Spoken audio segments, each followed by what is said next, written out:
Halo saudara, dari Arlington, Virginia, saya Helmi Yohanes dan tim VOA kembali hadir dengan serangkaian berita Amerika Serikat dalam segmen Sapa Dunia.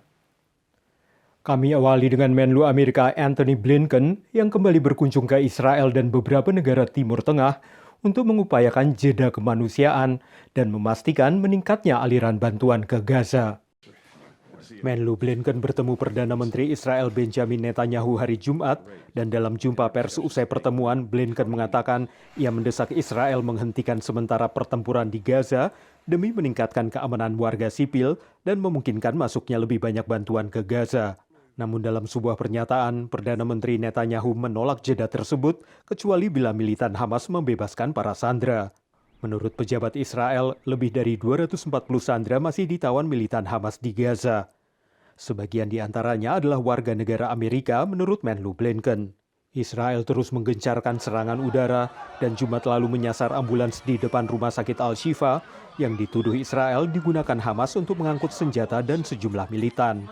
Namun Hamas mengklaim ambulans adalah bagian dari konvoi untuk membawa korban cedera ke Mesir. Dalam lawatan ini, Menlu Blinken juga bertemu Raja Yordania Abdullah II di Amman, kemudian dengan Presiden Otoritas Palestina Mahmud Abbas di Ramallah.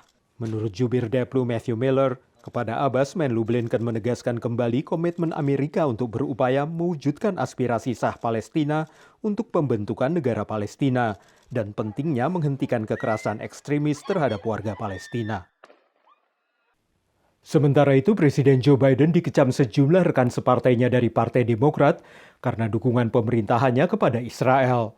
Dengan jumlah korban yang terus bertambah dan belum ada seruan gencatan senjata dari Amerika, popularitas Biden di kalangan Arab Amerika dan Muslim Amerika mulai menurun. Seiring serangan bertubi di Gaza dan yang terkini di kamp pengungsi Al-Shati, surat terbuka dilayangkan ke Presiden Joe Biden oleh Dewan Nasional Muslim Partai Demokrat yang menuntut Biden untuk menengahi upaya gencatan senjata sebelum Selasa pekan lalu. We know for a fact that our community will make a difference in the battleground states, and I think Democratic Party leaders are paying attention, and they are afraid of what's happening, and they're sending messages to the White House that this is going to hurt our chances in 2024. Jika tak dipenuhi, konsekuensinya jutaan pemilih Muslim Amerika akan menangguhkan dukungannya ke Biden pada pemilu AS tahun depan. Gedung Putih berkomitmen untuk mendekatkan diri dengan komunitas Muslim Amerika. We're going to continue to engaging with the Muslim community, the Arab American community, and Palestinian American leaders to hear their concerns. Sebaliknya, warga Amerika keturunan Yahudi menyambut baik dukungan Biden terhadap Israel. Israel is an important issue, remains a very important issue to Jewish voters. It's an issue about which there's a very high emotional attachment between Jewish Americans and support of Israel.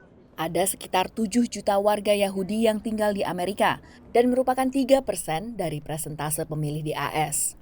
Tekanan menyerukan gencatan senjata makin kencang dari demonstran anti perang, sementara pejabat AS menganjurkan jeda-jeda kemanusiaan guna memberikan kesempatan agar bantuan dapat menjangkau warga sipil, namun menyebut gencatan senjata pada saat ini hanya akan menguntungkan Hamas. Demikian laporan tim VOA. Beralih ke sejumlah peritel Amerika yang mengkhawatirkan lesunya penjualan memasuki masa akhir tahun akibat tingginya inflasi dan faktor lainnya. Padahal menjelang Natal biasanya menjadi puncak musim belanja bagi konsumen. Tapi menurut sebagian analis, kenaikan harga barang tidak akan menyurutkan minat belanja, hanya membuat konsumen lebih selektif dan semakin rajin memburu barang diskon. Memasuki November, orang mulai memikirkan belanja Natal dan akhir tahun baik bagi diri sendiri maupun untuk dihadiahkan ke keluarga dan teman. I think we're going to see a continuation of that trend this fall and into the holiday season that we've seen for the last 10 years, which is an increase in online shopping versus brick and mortar shopping.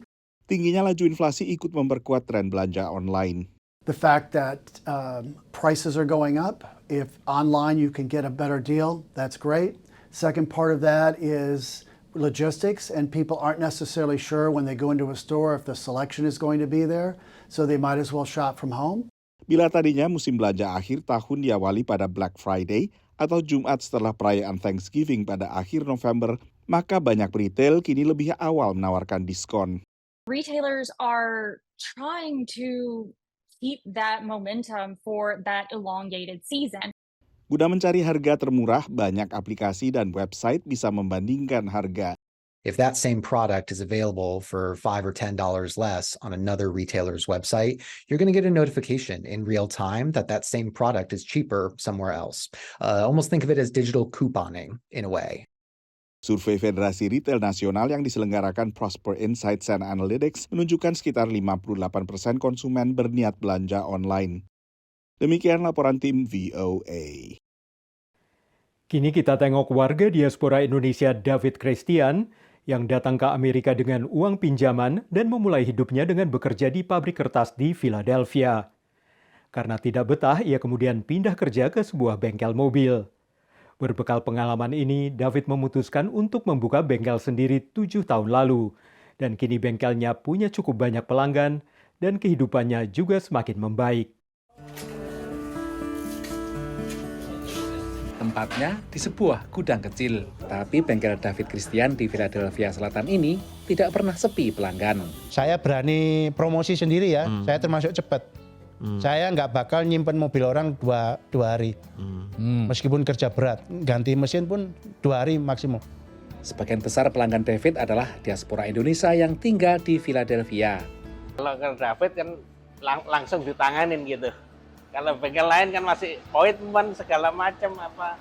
David hijrah ke Amerika tahun 2003. Hari pertama datang di Philadelphia dari Indonesia, malamnya langsung kerja di pabrik kertas. Tak betah di pabrik kertas, ia pindah kerja di bengkel mobil sambil buka bengkel informal di jalan depan rumah malam hari. 7 tahun lalu ia membuka usaha bengkel sendiri. Kan saya sudah punya pelanggan, nggak mulai dari nol. Iya betul. Itu tapi saya juga istilahnya agak ragu-ragu ya. Cuman ada niat ragu-ragu karena iya kalau laku, gitu loh. Tapi saya beraniin diri karena gini prinsip saya. Ya udah kita coba, saya coba. Kalau memang nggak laku, ya malamnya saya terpaksa ke pabrik. Gitu. Ketika buka bengkel ini, modalnya terbatas. Hanya ada uang untuk sewa tempat 2 bulan.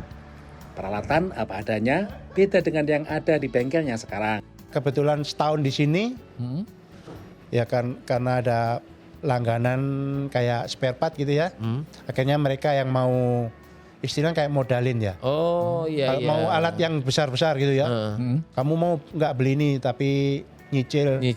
Interestnya kecil. Berkat bengkelnya, ia sudah bisa membeli rumah dan tidak lagi pindah-pindah sewa apartemen seperti dulu.